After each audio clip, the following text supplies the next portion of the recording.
You're not overreacting. You're reacting to everything you never got to finish. What the hell do you mean by that, André?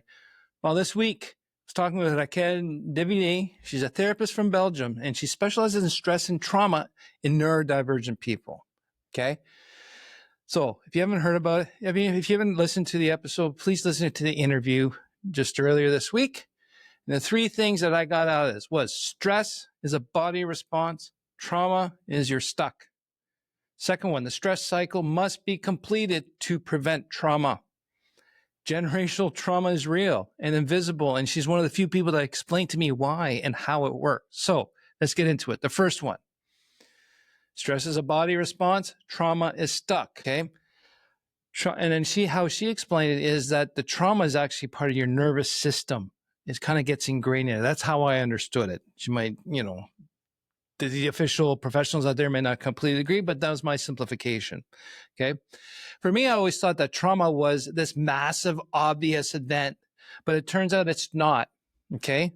So the key thing here is stress is a normal physical reaction to life, deadlines, pressures, and a crash computer. So it's a physical reaction. So this is how I'm understanding it. Physical. It's kind of like gets it out there.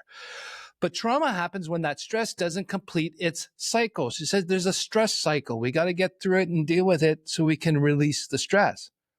But if it doesn't complete the cycle, it gets stuck in your nervous system inside. And to me, that resonated. So when I'm getting stressed, it's kind of an external physical.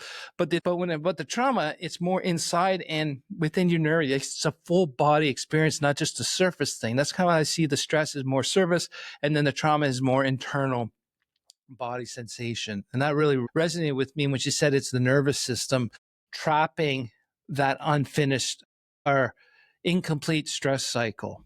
All right.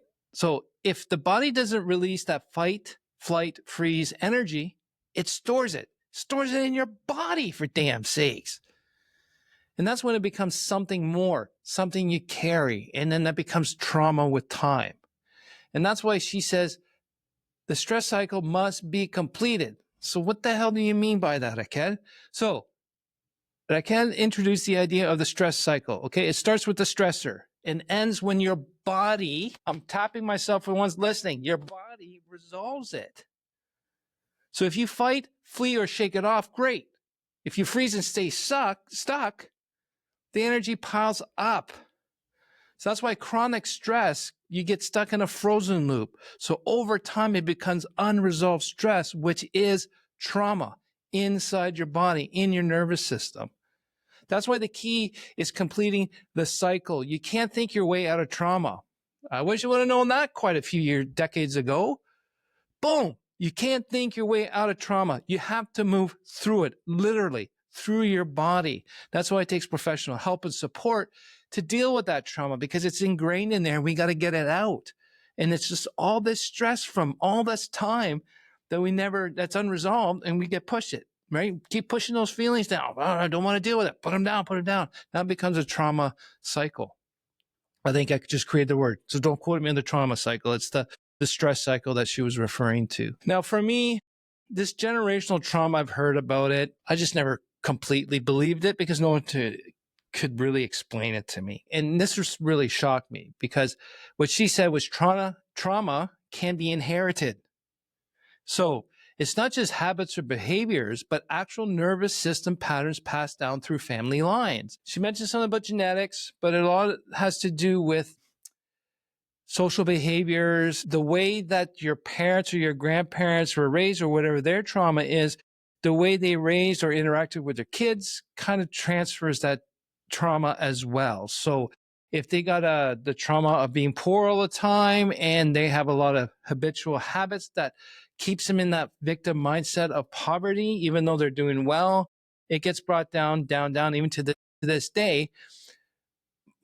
Like my grandfather and my grandmother, they had a decent life, but they weren't living in, rolling in cash or anything like that. They made a decent living that they can support their kids and raise their kids to go to school.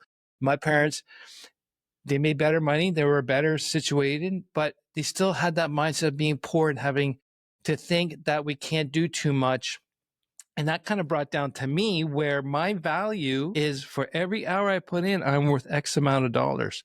And that's coming from 3-4 generation lines, I think, as well. So it's there. So we got to I'm struggling with that one a little bit, but it makes sense to me. But how the hell do you deal with that? I just don't know. How do you deal with something you don't know because it happened, 100 years ago to 3-4 generations ago? So, but I'm seeing what she's saying.